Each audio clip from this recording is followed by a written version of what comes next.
And welcome to Broken Entertainment.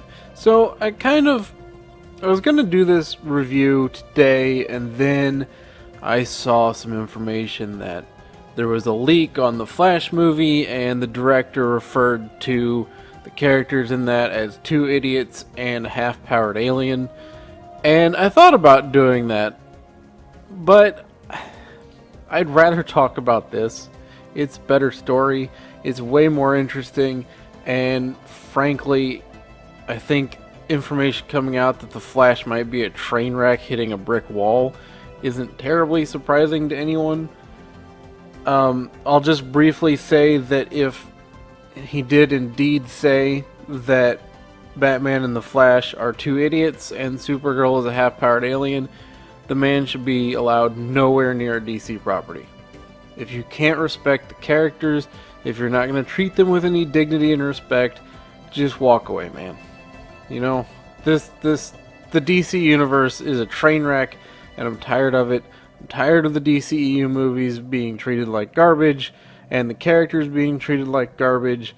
So, yeah, that's about all I'm going to say on that. So, Book 2 of the Sun Eater trilogy. Not trilogy, sorry, there's more than 3 books. That doesn't make it a trilogy. The Sun Eater series by Christopher Rocchio.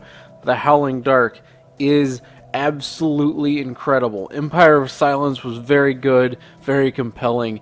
The Howling Dark takes it all up to another notch. If you are at all a fan of Warhammer 40k or Star Wars or anything in that vein, you need to read these books. Simple as that. This is science fantasy, so there's not much hard science fiction if that's what you're into, but there's a lot of cool stuff in it, and fantastic characters, a great setting, great world building, really deep, interesting world that in this book you find out so much more.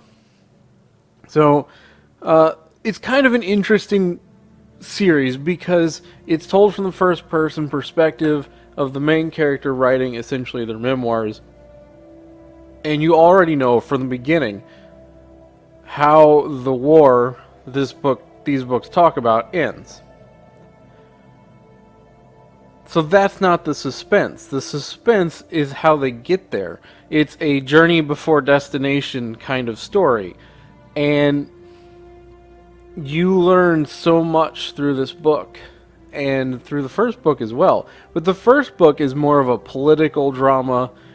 There's a lot of politics going on. It kind of puts the character in the position to get to the second book. The second book is 50 years later, because he skips over the stuff that happens that doesn't really matter in terms of the overall story.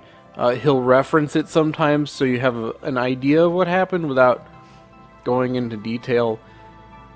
And also, the way space travel works in this setting, yes, can be very quick, but in general, people have to go into suspended animation. Traveling takes a while. So, there's 50 years that go by, but only 12 of those years were active, essentially. Very cool, personally. And then when you do encounter ships that can go way faster than that, not only are the characters surprised, but it's like, wow, okay, so there's more speed available than we thought. And you get the idea in the Howling Dark that the Empire is not the be-all, end-all of technology, and in fact, they're a little more backward than they think they are. And that's very interesting to me as well. The character you see on this cover, there's a couple different covers. This is by far the coolest cover in my mind. If you're going to buy hard copies, this is the one I would get. This is the one I will be getting. You know, I do audiobooks first before I buy physical copies, but this character is amazing that's on this cover. Really, really interesting character. And we encounter a lot of things that are stuff that we're like, okay, well, we're going to see that later. You know? But the world building continues to be excellent. The character development is even better. You see the main character really starting to step into his own by the end of the book. Some really interesting new developments that happen at the end, and kind of sets up really well for the next book, while also wrapping its own story very nicely. And you come to the realization through the characters there's a lot more going on than they thought. Now, one of the really cool things that's very different that Christopher Ruocchio does is he uses foreshadowing like if he stops using it, it's going to disappear. Okay? I've seen reviews where people said somebody take foreshadowing away from this man. I totally disagree. I actually think it's really interesting the way he uses it, because not only does he foreshadow actual developments in the book and in future books, he also uses foreshadowing to tell us some of what will happen that we're not actually going to see on screen. You know, stuff that happens between the books, essentially.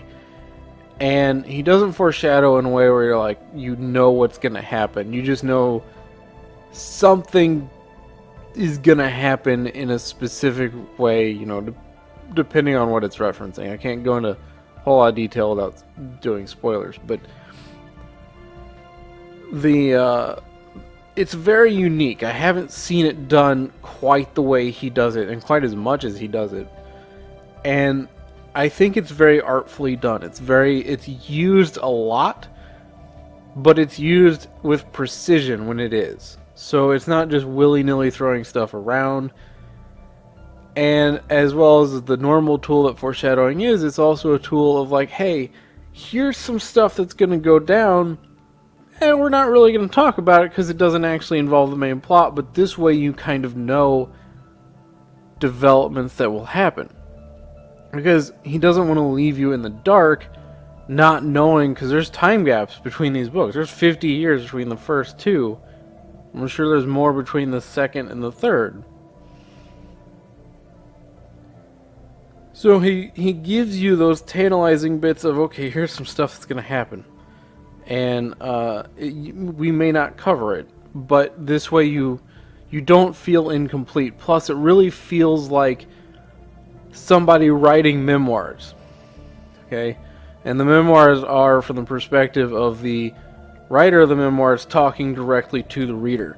So it's like, hey, this kind of happens, but we're not going to really go into that kind of a thing. And it's very unique voice and a very unique way of approaching the book.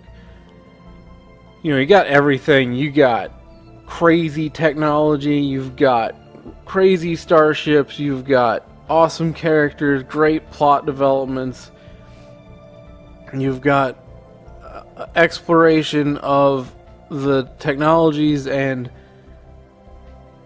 societies that are kind of only hinted at in the first book, and really opening up of the universe as a result.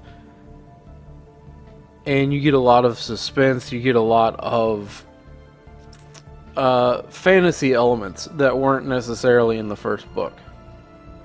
There's sword fighting, there's gunplay, there's everything. Like I said, if you like 40K, if you like Star Wars, you need to read these books. And, you know, start with Empire of Silence. They're long, they're slow burns, but consider them more like epic fantasies than they are like science fiction books. Science fiction books tend to be contained stories that happen fairly quick pacing. These are more fantasy style pacing, but it's totally worth it and really plays out well in the end. Absolutely cannot recommend this book enough. Definitely recommend the audiobook format. Again, it's done very, very well. So let me know if you've read this book in the comments. Let me know what you thought of it. If you haven't read the book, let me know what you're thinking. If you like the video, please hit the like button. If you're not subscribed, please consider subscribing. Ring the bell for notifications, and I will see you next time.